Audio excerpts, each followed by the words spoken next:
Good morning, everybody. This is Dr. Tom Schlueter with today's Tom's Take.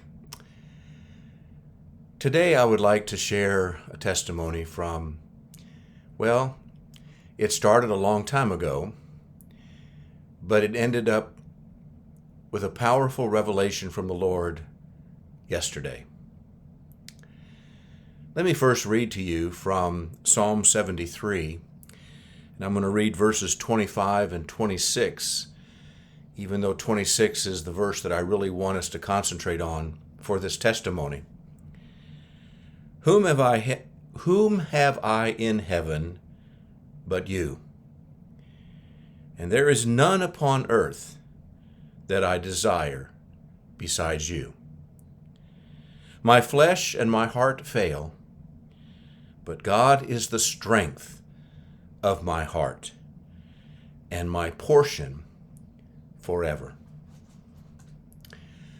Let me take you back into the past.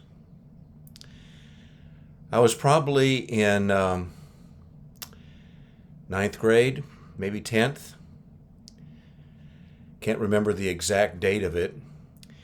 Attending Dickinson High School.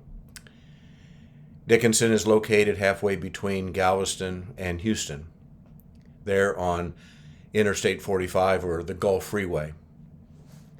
It's where I would eventually graduate from in 1970, 55 years ago. But on this occasion, I had gone in to visit with my mom. My mom worked in a portion of the high school, and she was working as a secretary and assistant to the superintendent of the schools. His name was Mr. McAdams. I really loved him. He would always joke with me and kid me, and we would talk about different things, and he just was a good person. But that day I discovered that at the age of 45, he had suffered a major heart attack and had fallen dead instantly. My spirit was immediately traumatized. More so than maybe a lot of people, not because he was just a good man and he was always friendly to me, but because growing up I had pulmonary stenosis. It's a heart murmur. It affected any kind of athletic ability on my part. That's why I was in the band. Because if I ran too hard, even playing neighborhood football, which I probably shouldn't have done, or playing a quick game of basketball with neighborhood kids, if I exerted myself too strong, then my lips would turn blue because I was not getting enough blood pumped through my system.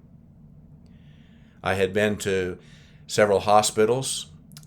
I remember the joy one time of being in a hospital in Houston, and they were using a fluoroscope, which means that they were putting basically a camera up my arm and into my heart. And they said, and I had to remain awake, slightly under anesthesia, but not very much. And they said, Tom, many people don't get this opportunity, but if you'll kind of look back over your left shoulder, you will see your heart pumping. And I remember that picture very vividly. But all of those experiences, especially with Mr. McAdams' sudden death, did traumatize me. I wasn't quite aware of it yet, but I would soon become aware of it, because with a heart murmur, I had a feeling in my spirit all of a sudden that I would not live past 45. It got embedded into my spirit, into my soul. Even though in 1973 I was at a meeting in San Antonio that was being led by Charles and Francis Hunter. I had read many of their books. The Lord had filled me with His Spirit. I had not spoken in tongues yet, but I was very hungry for Jesus. And during that meeting, they announced, there's somebody here that has a heart condition, and right now your heart is getting very hot in your chest. It was. and I immediately went to the front. I don't know how many hundreds of people were there. I was really pretty shy in that time of my life, more of an introvert than an extrovert. But I went up on the stage. They prayed and declared over me healing. I fell back. When I eventually got up, I was told that if you would like to continue to be filled with the Spirit and speak in tongues, join the group off the stage. And I did. And I was. I was healed. Healing probably helped me in the long run because near the end of my college career, the draft for Vietnam had been taking place, and because of my heart murmur, I was a 4F. I was not drafted. But then life went on. Finished college, was heading to the National Park Service to serve in that service until the Lord called me to come into ministry.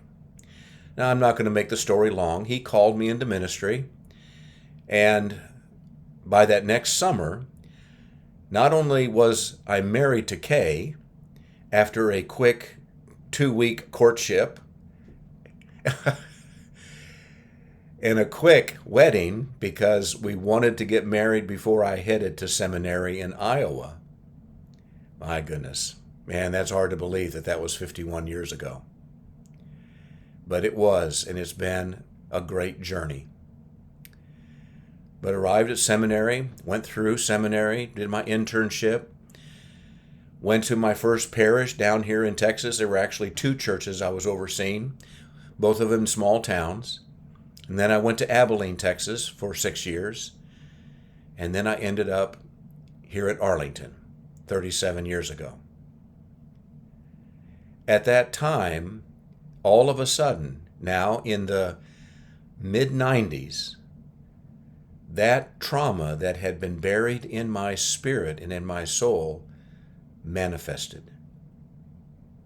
I was sitting with a group of pastors and leaders called the Antioch Group. Pastor Olin Griffin oversaw it. Everyone in the group was an excommunicated Baptist, and you know why they were. I was the only one that was still a part of a denomination, but Spirit-filled just as they were. I remember in one of those meetings as we worshiped and prayed together and worshiped some more and fellowshiped with each other, we started giving testimony of things that were going on in our lives. And one of the men who had been involved with deliverance ministry started sharing some things about deliverance. And all of a sudden, I panicked. And I was given opportunity to share some things. And I said, y'all, I need prayer. And they asked me why. And well, I told them my story about Mr. McAdams, about the heart issue, about being healed, and about me thinking I'm not going to live past 45, which was now just maybe 4 years into the future. I was scared. So they gathered around me and started praying over me. One of them saw a picture of ropes that were being laid over me and being held down by like fish hooks into my life, into my body. And they very quickly declared and decreed victory over that. I literally felt it lifting off of me. And I know it worked, because here I am at 73. I've never had any issue with my heart. It was healed of that pulmonary stenosis. The trauma was removed until this last week. It's always amazing that the enemy doesn't give up, especially when he realizes that there might be something in a person that is supposed to be released that's going to dismantle his power and his might in a greater way as he tries to hold sway and hold captive a people, a nation, a state, whatever it may be. And we're just now finishing a book which details God's desire to let that happen. It's going to be called Analyze and Execute. It's going to be coming out soon. Watch for it on Amazon. I will get the word out as soon as we know it's in the hands of Amazon and being published. But all of this, I know, is all a part of the timing of God, because God has said that I'm standing, and most of us have stood in those places of transition, a crossover time, a threshold of moving into a season that God said, I created you for this moment. I created the Texas Apostolic Network for this moment. And then all of a sudden, I've got a visit at my door from this trauma from all those years ago. I kind of knew why it was happening. I've already shared part of that with when we move into a new assignment, the enemy tries very hard to knock us back, to belittle us, to cause us to doubt, or just to cause us to kind of get off the focus of what we're supposed to be doing for the kingdom. And I've been spending time with the Lord, been worshiping. Nothing really has changed, except I had this old nemesis trauma come upon me. The other part of it, I think, which brought it on was, over the last 2 or 3 weeks, had one very, very good friend named Simon who died of a severe heart attack. Had another good friend on our council. His name was Wayne. He had to have 4 bypasses. He's doing well, but it got close. He was within a breath of ending, his life being ended. Then I have one of my members I visited just yesterday in the hospital, and he's having to undergo heart surgery. And another friend also had a heart attack. And I think what started happening was the enemy said, you thought this was done. You thought you were over this. No, it's right there. It was poking in the back of my spirit and prodding me. And yesterday I was feeling really bad physically. Even going to the hospital to visit my member in the hospital having the heart condition, I thought, man, I have all the symptoms of a heart attack walking through the hospital here. I was weak. My breath was hard to breathe. I was having some pain in my chest, and I'm thinking, what in the world? This has not been on me. This is not what I've been experiencing for the last many years. And I had gone to a cardiologist a couple of years ago, and he says, man, your veins are all clear. You're good. And I'm thinking, okay, well, either that changed really quickly or something else is going on here. And then I had a pit in my stomach. I couldn't fall asleep last night. I stayed up and prayed and listened to the word. And finally went to bed and just could not fall asleep because of just this foreboding over me. And then the Lord, whispered into my ear. And he said, this is that old enemy. Let's deal with it. So not wanting to wake up Kay, and you need to understand sometimes you don't have to yell and shout. I whispered there laying on my pillow, I take authority over that spirit of darkness that put that traumatic spirit on me many years ago. It has no authority. I am a healed son of God, and I am about to be used in a powerful, fresh way, and this is not ending now. The pain disappeared, and I fell asleep and woke up today feeling great.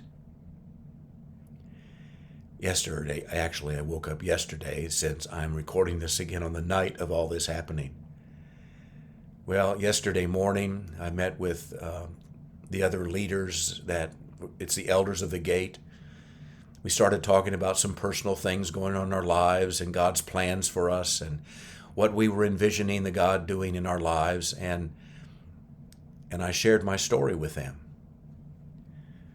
And one of them, a really good friend, Sam, said, I've got a verse that you need to be reciting.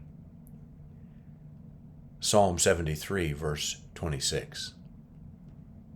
My flesh and my heart fail, but God is the strength of my heart and my portion forever.